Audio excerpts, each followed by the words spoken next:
આજે બાળ મેળામાં વેશભૂષા વિષયમાં એક સરસ પાત્ર બનીને આવ્યા છે ભાઈ. શું બનીને આવ્યા દિવ્યભાઈ? પાયલોટ બનીને આવ્યા. પાયલોટ શું કરે? વિમાન હાકે. હાકે કે ઉડાડે? કેમ ઉડાડે?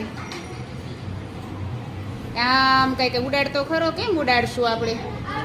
એવી રીતે ઉડાડશું. સરસ, ચાલો પાયલોટ ભાઈ માટે તાળી પાડો. જો ભાઈ, પાયલોટ શું કામ કરે? પાયલોટ શું કરે? વિમાન ઉડાડે. ચાલો, કોને કોને પાયલોટ મેન બનવું છે? તો ભાઈ બહુ ભણવું પડશે હો. છોકરીઓ નહીં હોય ભાઈ, છોકરીઓ હતી વિમાન ઉડાડે. તમને નથી ખબર? ઉડાડે. જો હાર્દિકભાઈ કીધું, હાર્દિકભાઈ ઉડાડે ને. કેમ ઉડાડે વિમાન? હા.